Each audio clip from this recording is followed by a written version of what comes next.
Bom, pessoal, vamos finalizando essa etapa da disciplina, né? Com a última aula desta parte da disciplina, né? Que especificamente trata da cultura do milho. A gente vai finalizando aí com o manejo de doenças. E é importante que se diga que manejar doenças é importante a gente ter conhecimento e identificação de 3 pontos do processo de construção dessa doença, né? Então, a gente vai falar bastante aqui, de uma maneira geral, dos sintomas, da sintomatologia, mas é importante a gente tratar o manejo de doenças da mesma forma que a gente pode tratar manejo de pragas e manejo de plantas daninhas, né? Monitorando, trabalhando, conhecendo, estabelecendo uma visão de qual é a condição favorável para o aparecimento dessa doença, buscando informações de qual o hospedeiro, ou seja, qual a cultivar que a gente possa utilizar de milho que é tolerante ou resistente, seja numa resistência vertical, horizontal, para aquele patógeno, e o que a gente pode fazer para manejar esse ambiente. E aí a gente tem um triângulo que a gente pode minimizar os efeitos do aparecimento de doenças na cultura. Tá? Então a gente vai pincelar algumas doenças, sintomatologia e sempre tratando esse manejo de maneira geral da doença, de doenças, né, na cultura do milho, ok? Vamos lá. Bom, isso aqui é só para a gente observar o seguinte. A gente vem falando muito de tratamento de semente, tratamento industrial, tratamento de semente. Na verdade é o seguinte, isso aqui é uma imagem que retrata bem a importância ou a função, né, desse produto químico que é colocado sobre as sementes, envolvendo as sementes para fazer a semeadura. Então, aqui a gente mostra claramente que esse material aqui não foi tratado, e aí a gente observa num teste de germinação em rolo de papel, a gente observa a situação dessas sementes, né, sem esse tratamento. A gente observa que realmente a semente está infectada, né, com alguma doença que não sabemos qual, né? E quando a gente faz o tratamento dessas sementes, olha o que acontece com este lote de sementes. O que deixa claro para nós aqui, né? É que o tratamento melhorou o vigor dessa semente? Não, o tratamento não melhorou o vigor, né? O tratamento de semente simplesmente eliminou aquele efeito que estava causando um problema patogênico, fitopatogênico a essa semente. A partir do momento que a gente tira esse patógeno, esse agente que causa essa baixa germinação, as plantas conseguem sobreviver e germinar tranquilamente. Então, aqui mostra 2 coisas, né? Que o tratamento não melhora o vigor da semente, o tratamento elimina simplesmente, ou seja, protege mais essa semente para a germinação. E é importante que se diga que não melhora esse vigor dessa semente, né? Não melhora. A semente tem o seu vigor e o tratamento simplesmente protege esse material da ação desse fungo. Tá? Então, é importante que se diga isso. A importância também do tratamento hoje. Tá? Bom, aí, para a gente só dar uma revisada nisso aqui, né? É o seguinte, não sei se vocês estão lembrados, se vocês quiserem, façam relembrem lá esse calendário de pragas do milho, que foi a aula anterior. A gente observa que o calendário de pragas ele se apresenta com muita flexibilidade. Nós temos pragas de solo, nós temos pragas de plântula, nós temos pragas de parte aérea, e a gente tem que fazer esse movimento, né, de aplicação ou de controle dessas pragas no tempo. No caso das doenças, o que a gente observa é que as doenças elas aparecem, claro que algumas aparecem um pouco mais cedo, mas a gente observa que as doenças aparecem mesmo, né? Elas têm uma ação, elas têm uma importância quando a planta começa a se desenvolver, ou seja, tem mais folhas, e aí com uma população mais alta, há um microclima para aparecimento desses fungos, né? No caso, doenças, né? Seja de folha de espiga. E aí há um microclima, há uma umidade, temperatura né, o calor, e aí há uma condição mais favorável para o aparecimento de doenças quando a planta ela tem uma condição de enfolhamento, de produção e de fase reprodutiva, vamos dizer assim, de produção de espiga, de crescimento, enchimento de grãos e tal. Então, é importante que se diga que a gente precisa monitorar essas doenças, claro, nós temos que trabalhar a questão preventiva, evidentemente que sim. Mas é importante que se diga que as doenças elas têm uma flutuação um pouco mais para quando estas plantas se desenvolvem e têm uma área foliar um pouco maior, até para uma questão de microclima, tá? Então, monitorar, evidentemente, sempre, né? Mas mostrando, né? Deixando importante isso para vocês, essa informação é importante, né? A gente precisa monitorar. Os primeiros dias, a gente tem um importante método de controle, que é o tratamento de sementes aqui. Então, a gente consegue minimizar os efeitos das doenças até os 30 dias. E aí a gente consegue monitorar de uma maneira mais tranquila, não que a gente não vá baixar a guarda, mas a gente consegue identificar que a grande, né, a probabilidade de aparecimento de doenças é quando essa cultura do milho ela se apresenta com mais folhas e se apresenta com crescimento, melhorando esse microclima, nessa condição favorável para o crescimento da doença. E a gente precisa monitorar com mais frequência, vamos dizer, a área. Tá? Então, aqui, só para a gente registrar isso. Né? Então, ó, hospedeiro, patógeno e ambiente.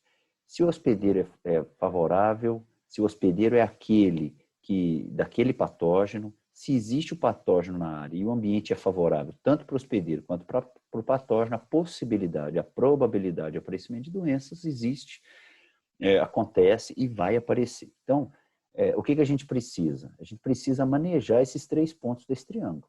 Né? Então, como é que a gente maneja o hospedeiro? Trabalhando com cultivares resistentes, vamos colocar na área cultivares que têm essa resistência, essa tolerância a determinado patógeno. Né? A gente faz uma rotação de cultivares também, né? Em anos agrícolas, ou plantios em faixas de diferentes cultivares, para a gente minimizar os efeitos do patógeno. Uso de semente sadia, certificada, de boa qualidade. Vamos limpar as nossas máquinas, vamos limpar os nossos implementos com outros hospedeiros. Às vezes tem resto de soja, resto de outra cultivar que é mais sensível. Vamos limpar os implementos para que o hospedeiro possa vir sem nenhum problema, para que a gente consiga manejar esse hospedeiro e dar uma melhor condição para que esse hospedeiro, no caso a planta do milho, né, vamos pensar assim, consiga se desenvolver. Com relação ao patógeno, a ideia é minimizar ou reduzir a população desse patógeno. Como? Pulverizações com fungicidas, tratamento de sementes, e a gente faz um processo rotacionado de fungicidas, né, para modificar o modo de ação desses fungicidas, visando redução de resistência. Né? Então, a ideia é controlar esse patógeno a curto prazo, mas controlar esse patógeno também a médio e longo prazo. E o ambiente, a gente pode alterar esse ambiente visando reduzir as condições favoráveis para o patógeno, mas dando a condição ainda favorável para o hospedeiro. Então, a gente colocar um espaçamento adequado, colocar a população de plantas adequado, com espaçamento adequado, a gente fizer um sistema de plantio direto, isso aí é parte cultural, um sistema de rotação de culturas, plantou o milho, retira-se o milho em uma safra, na mesma safra, né? Plantou segunda safra de milho, na outra segunda safra, planta-se outra cultura. Vamos tentar fazer essa rotação, adequar o ciclo da cultivar com o ambiente. A época de semeadura é muito importante. Vamos fazer a semeadura numa época favorável ao hospedeiro. Se a gente conseguir adequar esses 3 pontos desse triângulo, a gente tem um efeito redutivo, né, reduzido, né, do aparecimento da doença. É claro que a gente tem que monitorar sempre, claro que a gente tem que observar sempre, mas a ideia é essa, né, fazer esses pontos do triângulo ficarem mais favoráveis ao hospedeiro do que para o patógeno.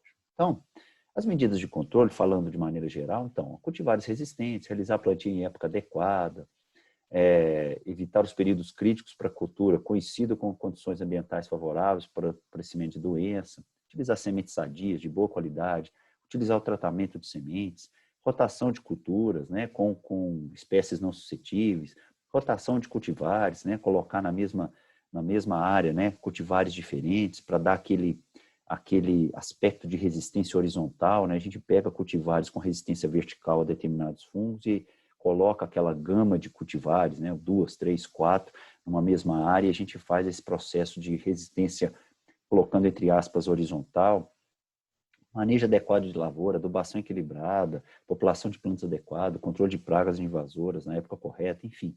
Nós temos medidas de controle de maneira geral, que isso vai nos dar uma condição para controle da maioria das doenças, né?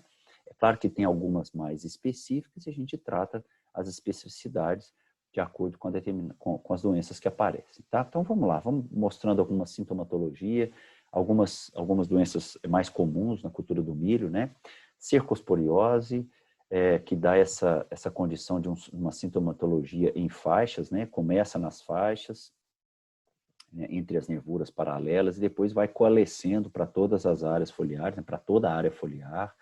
E aí nós temos aqui, ó, cercóspora, né, fazendo essas necroses, né, essas lesões necróticas amarronzadas, escuras, cinzentadas entre as nervuras, né, é um aspecto alongado, você vê que ela é retangular, né.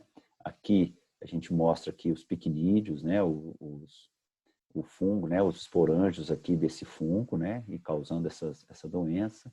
Aqui mais uma vez, ó, e aí a planta fica toda pintadinha, né, quase que manchada, né, estriada, uma mancha estriada mesmo, tá? Aqui nós temos a mancha branca, que é bem diferente, né, essa mancha já é mais arredondada, ela não obedece essas nervuras paralelas, né? A gente observa que as manchas são arredondadas, ela ultrapassa essas nervuras paralelas. Aí a gente tem outra doença, né?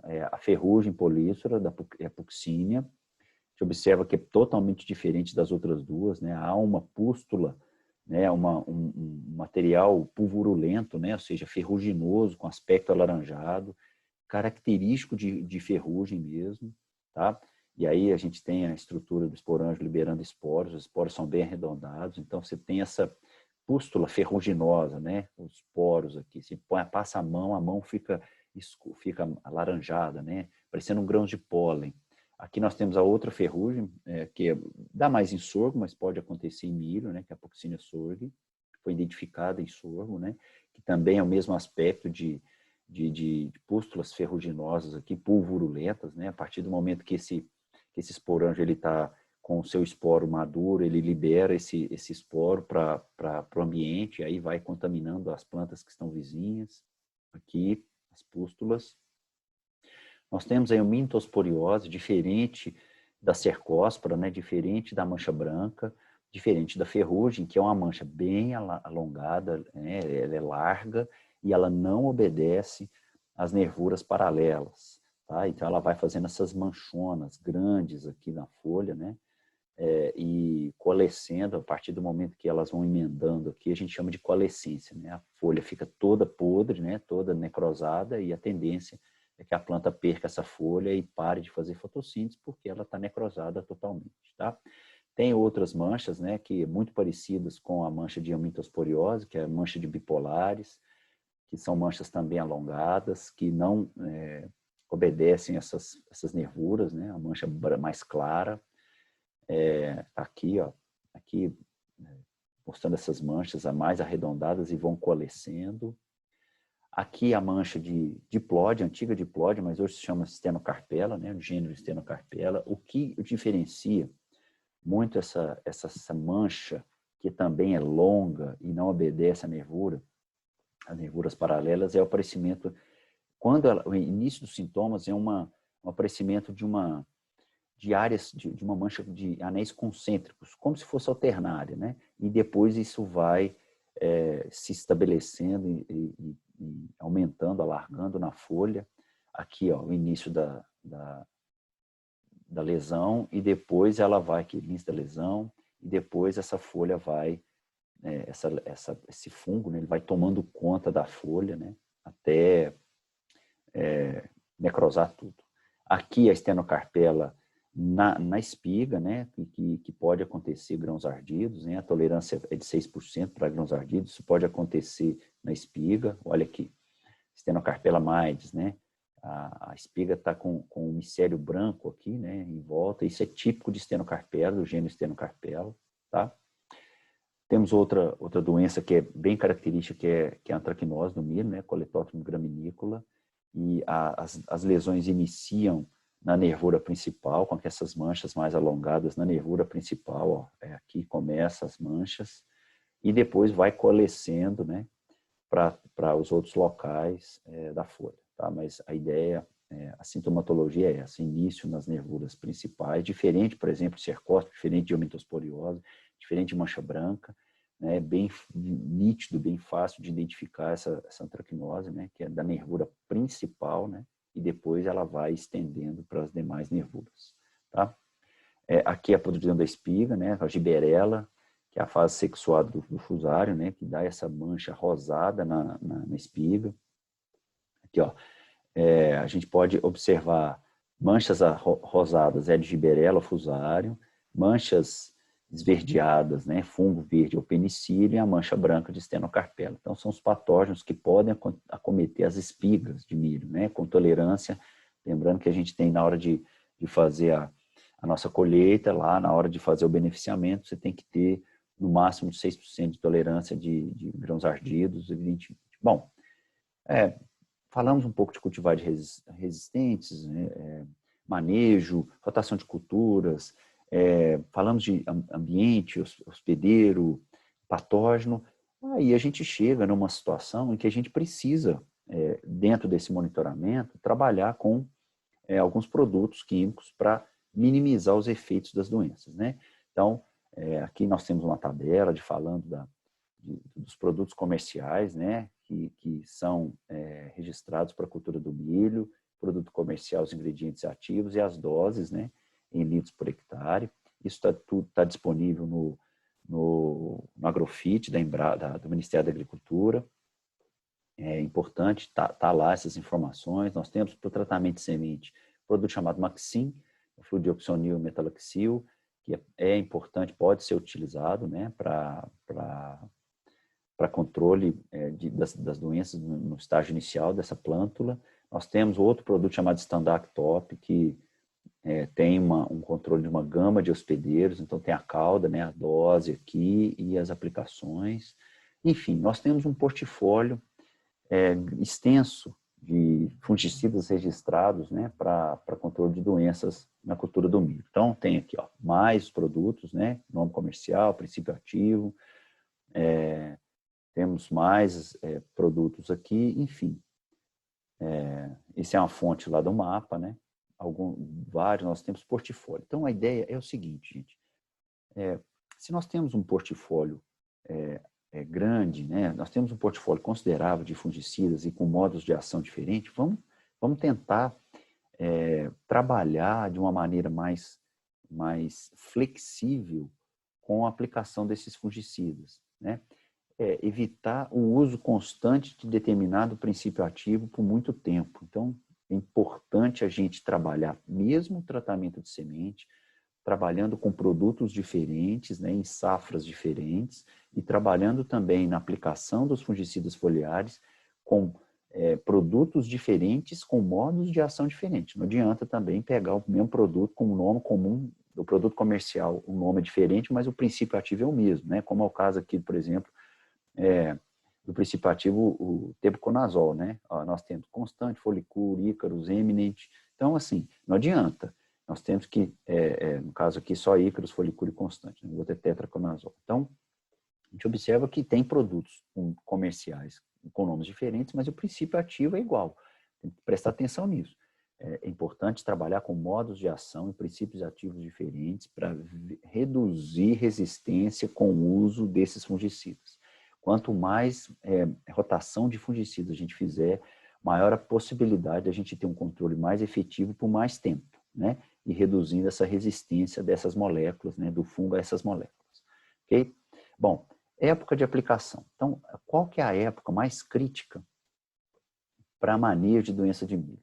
Então, a ideia, o milho, ele sente mais os efeitos do aparecimento, do contato desses fungos, dessas doenças, na fase de florescimento para frente. É aqui que a planta fica mais sensível, porque o espiga está crescendo, toda a água, toda fotossimilado que é produzido vai para a espiga, então a planta está sensível às condições ambientais. E aí, a partir de R1, a planta sente um pouco mais. Bom, aí nós temos as questões.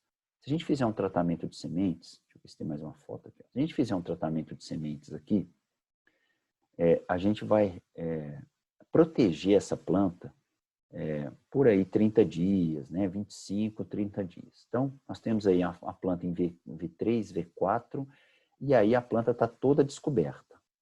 Se a gente fizer aplicações muito cedo de fungicida, a gente não vai conseguir ter um residual, né? Ter uma proteção duradoura por muito tempo dessa área. Porque, de maneira geral, os fungicidas têm mais ou menos 20 dias de período residual. Então, quando você aplica muito antecipadamente, e, por exemplo, talvez um produtor não tenha uma aplicação aérea à disposição, o que se faz é que depois que esse milho está com 2 metros, 2,20 m, esse pulverizador ele não consegue entrar na área, né? sem estragar, sem causar dano.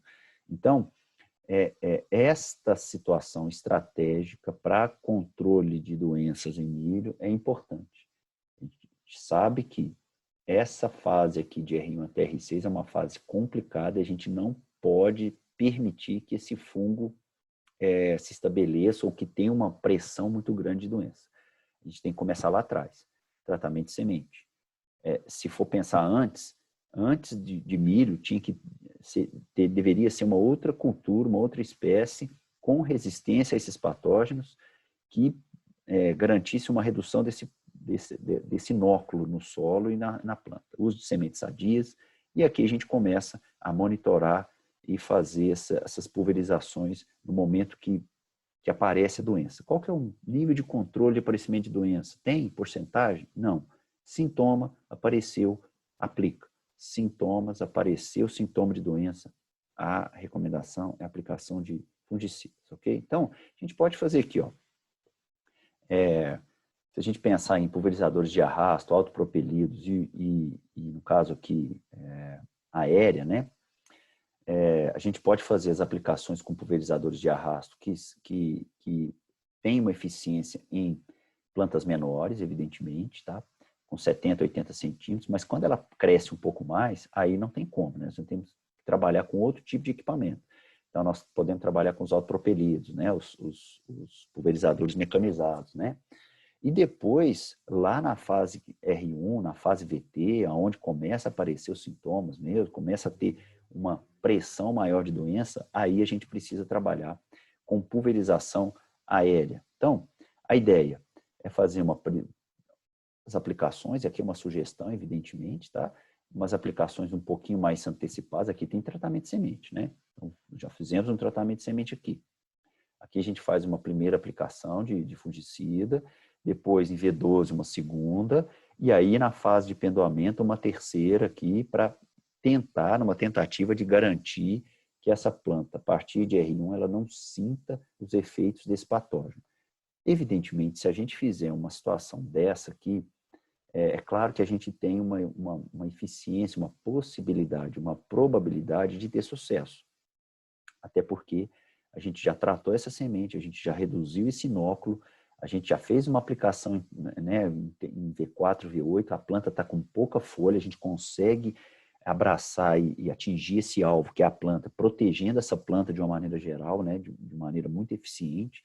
E a partir da segunda e terceira, a planta está um pouco maior, às vezes a gente não consegue atingir a planta como um todo, mas aí a gente já consegue atingir aquelas partes mais importantes, né, esse alvo da planta mais importante, e a gente consegue proteger essa cultura na fase a fase reprodutiva, vamos dizer assim. Então, a aplicação aérea, só para a gente ter uma noção, a aplicação aérea pode ser feita em qualquer fase do ciclo, né? Seja mais baixa, mais nova, na fase vegetativa, crescimento, ou na fase reprodutiva.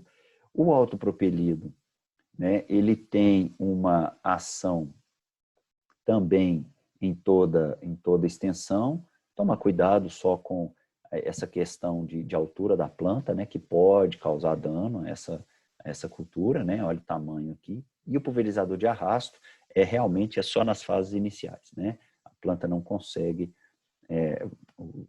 o implemento ele não consegue entrar na área sem causar algum dano a essa planta, tá? Então, uma outra doença importante, né? Que é o enfesamento vermelho, onde aparecem mesmo os sintomas, né? Depois que a planta inicia a fase de pendoamento, né? A fase VT, aí essas manchas, né, avermelhadas na folha. Temos enfesamento pálido, que são manchas estriadas mais brancas, né, na planta, ó, manchas brancas, estriado branco. E assim, isso são efeitos do fitoplasma ou viroses, né? Como é que a gente controla a virose? Nós não temos como controlar a virose quando ela se estabelece na planta. Nós não temos um controle eficiente. Nós temos que controlar antecipadamente quem? O vetor dessa virose. O vírus, ele só se propaga com o vetor. Quem é o vetor dessas viroses? O fitoplasma, né? O enfesamento pálido e vermelho. E o vírus do mosaico estriado, né? É a cigarrinha do milho, Dalbolus maides. A gente já falou um pouquinho no manejo de pragas. Então, a ideia é trabalhar o manejo e controle eficiente dessa cigarrinha que ataca o milho e que pode trazer essa virose, esse fitoplasma para dentro da nossa área. A gente não é só controlar a nossa área de produção, nós temos que controlar os vizinhos, os circunvizinhos. Tem pastagem? Vamos controlar na pastagem também, né? Trabalhar com inseticidas o tempo inteiro e a rotação de culturas, evidentemente. Tem o milho. Eu estou fazendo o plantio do milho naquele momento. A rotação de culturas não vai ser naquele momento. Evidentemente que nós vamos trabalhar essa rotação para a próxima safra. Tá? As cultivares resistentes, há algumas cultivares tolerantes. O portfólio está à disposição, né? A lista de cultivares, a gente já falou dessa lista de cultivares. Então, há algumas cultivares mais tolerantes e o uso de inseticida e tratamento de sementes visando o controle dessa cigarrinha do milho. Ok? Bom, gente, finalizamos essa aula de doenças, né, para a gente fechar o ciclo da cultura do milho. Espero que eu tenha passado o recado, dado o recado para vocês. Estarei sempre à disposição nas nossas salas virtuais, nas salas online. E bons estudos para vocês. Fiquem em paz aí, se cuidem, ok? Até mais, tchau, tchau.